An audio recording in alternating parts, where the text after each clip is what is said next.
Well, I've known Cornel for many, many years. He's a very independent-minded guy. He will do what he wants to do. I just think, again, I think Cornel or anybody else can play an important role now about raising issues that are not always discussed. But at the end of the day, I think the progressive community in general and the American people have got to make a decision as to whether we stand for democracy or authoritarianism, or whether or not we're going to represent working class families. And one of your chief political advisors is Bernie. That was the wackest answer ever. Once again, Cornel West has backed you twice, and you can't even throw him a good, solid answer. Oh, Bernie. I never thought it would come to this moment where I'm saying, Bernie Sanders, why are you letting us down? Individuals like myself who would have voted for you and has so much hope and trust into you let us down.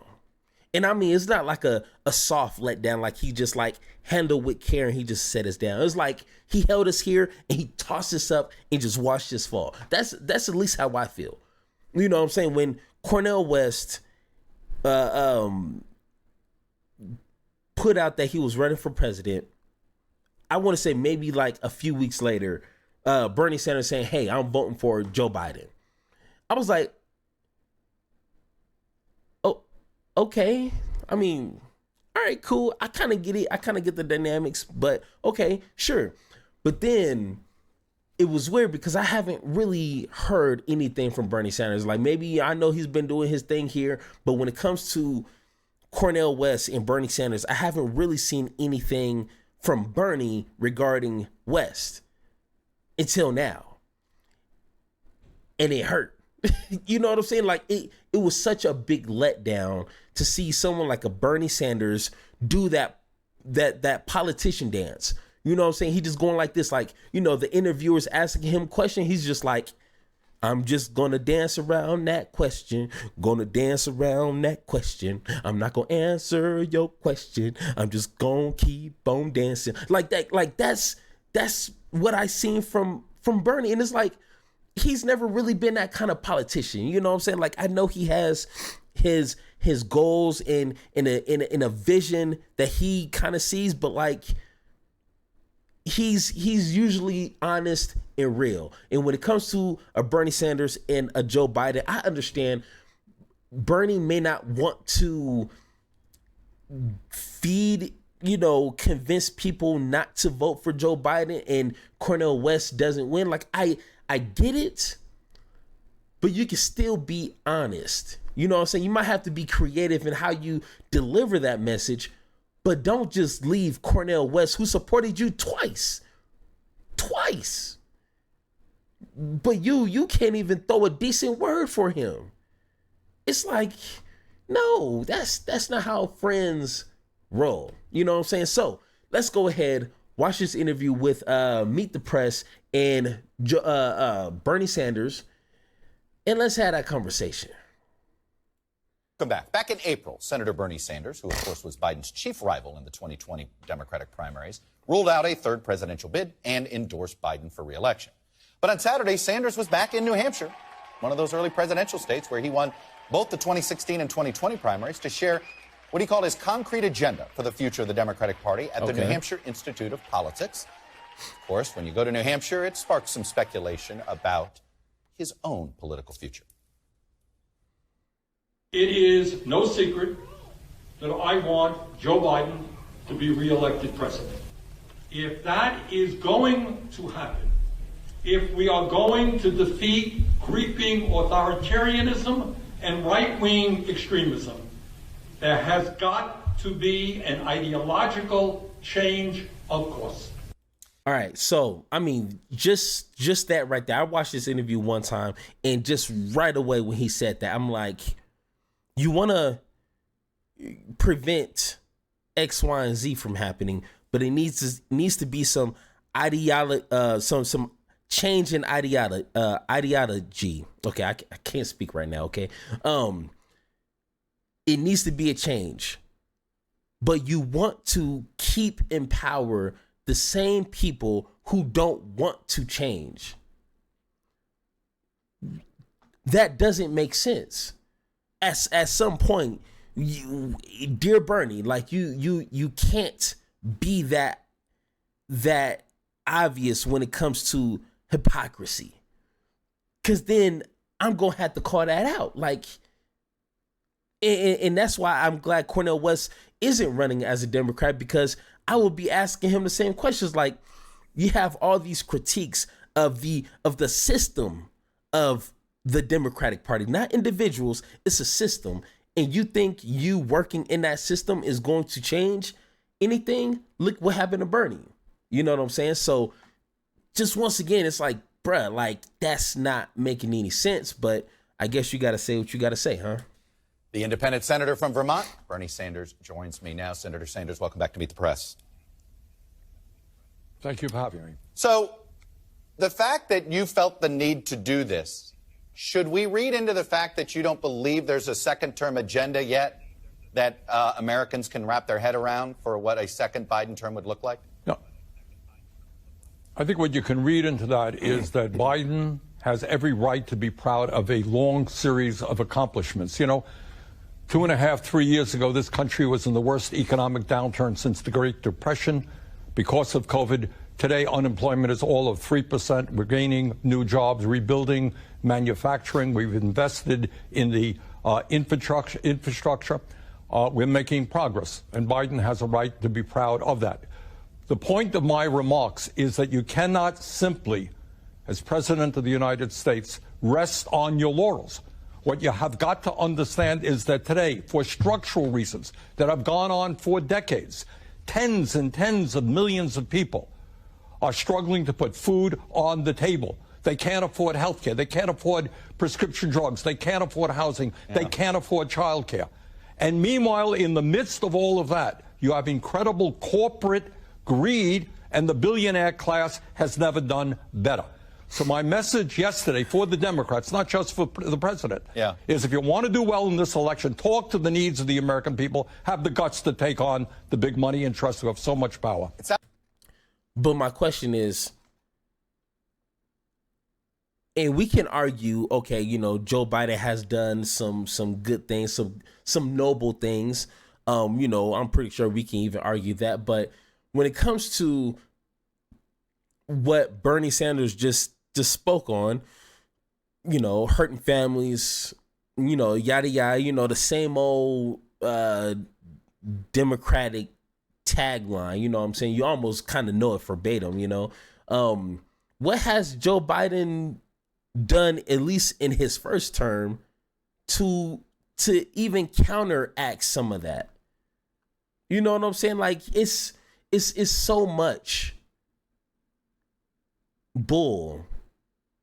You know what I'm saying? Like, if he has this vision and he has this heart for the people, what is he fighting for, in a sense of some of the things that you mentioned, or Bernie Sanders? I'm not saying you, but Bernie. If I'm talking to Bernie, I'm asking Bernie, what has Joe Biden done to combat some of the things you just mentioned? Fighting against corporate greed? You mean the same greed that him and his family partakes in?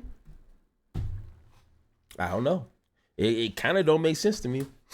Sounds like you don't think the phrase "finish the job" is something to rally around, that there needs to be more than that. Well,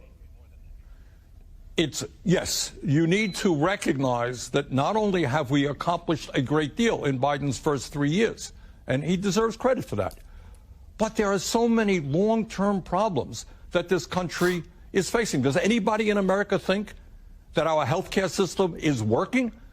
And yet the insurance companies make tens of billions of dollars, drug companies make tens of billions of dollars. We don't have enough doctors, nurses, mental health providers, pharmacists, dentists.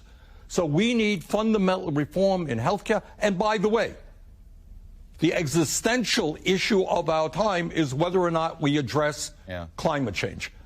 And we have climate change. Didn't Joe Biden beat Trump when it comes to drilling? I mean, but he's so big on, you know, climate change and making sure, you know, America's the first to tackle that. No, come on. We have made some steps forward. No. But there is no question in my mind, if we're going to provide allow our kids and grandchildren to live on a healthy planet, we've got a lot more to do. Do you think there would be a robust discussion on this on the left if there were a competitive primary? Do you think there should be? Well, what I think in this particular time, this particular moment in American history, when we're taking on somebody, the former president, who in fact does not believe in democracy, he's an authoritarian and a very, very dangerous person. I think at this moment there has got to be a unification of progressive people in general all over this country, people who are prepared to make sure that women control their own body, that we deal with climate change, that we represent the needs of the working class of this country and take on the billionaire class. One way that you... Okay, I didn't hear an answer.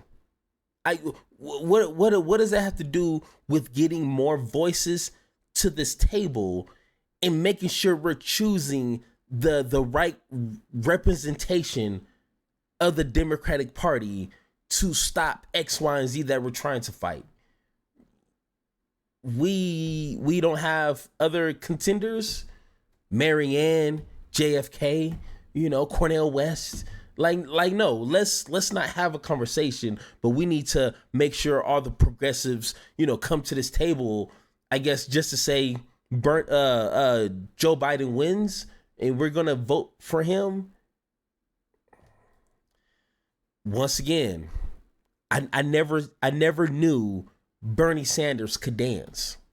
Like, oh, he's heel toeing this one right here. This is his song right here. You make it clear that age isn't a factor with you. Is you're pretty energetic. We see you travel the country. You show up on, you do interviews. It is clearly an issue for many voters when it comes to President Biden. He's a year younger than you. You have advice to him on how he should assuage those concerns in the public about his age? Look, when people look at a candidate, whether it's Joe Biden or Trump or Bernie Sanders, anybody else, you know, they have to evaluate a whole lot of factors. I met with the president, 5 or 6 weeks ago. We had a great discussion. He seemed fine to me. But I think at the end of the day, what we have got to ask ourselves is, what do people stand for? Do you believe the women have a right to control their own bodies? Well, the president has been strong on that. Do you think that climate change is real? Or do you agree with the Republicans that it's a non-issue? Do you think we should raise the minimum wage? Do you think we should reform and take on the pharmaceutical industry? So age is an issue, Chuck, but there are a lot of broader issues than just that. Let me ask you about Cornel West. He was a coach. Once again, do we know Joe Biden is old as hell? Yes. Has it been some moments throughout past where we kind of question his capacity to run as president? Yes. Just say that. I mean, you're not going to surprise nobody. We all know he's old as hell. You know what I'm saying? Like, I don't know. Like, maybe you just can't be that honest. Maybe he might get fired or something. I don't know. But like, yeah, he's pretty old as hell. You know what I'm saying? And that's why we need more voices at the table to make sure we are backing somebody who is fully aware and capable of handling the day by day, the stress of the job. I don't know. Maybe you can't say that. I don't know. Co-chair of your campaign in 2020. He's flirting with a Green Party bid for president. The numbers tell the story between 2016 and 2020. You can directly correlate the two third-party candidates, their collective total. That was the difference between Biden winning states and Clinton losing those key states. Are you trying to discourage Cornel West from running? Well, I've known Cornel for many, many years. He's a very independent-minded guy. He will do what he wants to do.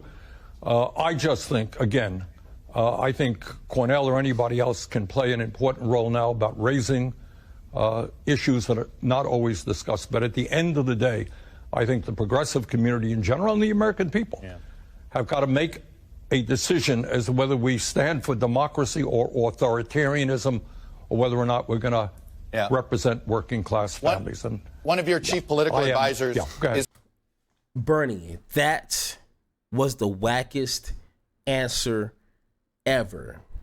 Once again, Cornel West has backed you twice, and you can't even throw him a good, solid answer. You know what I'm saying? Like, what do you mean? Like he can just, bring up a, good conversation. Like, we already done had the conversation. Having the conversation is not going to solve an issue. We need somebody in office who's actually going to pull the trigger, who's actually going to push the button. And Joe Biden is not that guy, because he wants to maintain, he wants to facilitate the same structures that's already in place. That's why he's the man for the Democratic Party, because the real people pulling the strings, they know he's not going to disrupt anything. He's going to keep things as is, and that's what they want. But someone like a Cornel West, I thought maybe a Bernie Sanders, will go in there and disrupt things, and that's what they don't want. These greedy corporations, the real people pulling the strings of these politicians, they don't want that. But for some reason, we think voting for Joe Biden is somehow going to magically make everything better. And we know Joe Biden ain't built like that. I don't know. Is concerned that Cornel West is being taken advantage of by maybe people that simply want his name on the ballot. Do you have those concerns? I really haven't followed it that closely. All right. Bernie Sanders, the independent senator from Vermont, who we saw in New Hampshire yesterday. Thanks for coming out. Oh, Jesus. All right. So once again, I don't want to say I lost faith or I lost hope in someone like a Bernie Sanders or even AOC, but it feels like it doesn't matter who you are. It's easy to get sucked into the propaganda machine where we have to continue to do the same thing over, thinking that's going to change something. I don't know. Maybe I'm just too naive. Maybe I'm just like living in La La Land. You know what I'm saying? Like, but at some point, we need to kind of grow some balls, grow a spine and be like, you know what? We're not going to do this. We're not going to just follow suit because you say if Trump is the biggest threat, well, you know what? We just going to have to face this head on, because I refuse to continue to feed the same machine that doesn't care about you or me. At some point, we need to try something different. You know what I'm saying? And like if that means another Trump presidency, let the chips fall where they may. That's the way the cookie crumbles. That's the way I see it. You know what I'm saying? If we gonna go through this thing, well, we might as well go through this thing wide, or eyes wide open. You know what I'm saying? But don't try to think you're gonna just like fear me into voting for Joe Biden in fear of another Trump presidency. Because guess what? In 4 years, I don't think Vivek's going anywhere. Do you see all the other crazy people in line? It's always going to be someone next. Someone more crazier than Trump, but more smarter and more likable than Trump. That's my biggest fear. We all know Trump is crazy. You seen his mugshots? He looked crazy. I don't even know why we let him in there. But it's just going to be another bigger threat and a bigger threat. And the Democratic Party don't really care. They don't care about democracy like that. If they did, it would show in their policies. So once again, if you think I'm wrong, if you think that, you know, Bernie Sanders is right, we just need to really just shut up and follow suit. Cause you know, Trump bad. Trump bad guy. We know no Trump. We know Trump. Vote Biden. If that's the way that you're thinking, I would like to say you're wrong. But of course, let me know in the comments down below. And like always, let's have that conversation.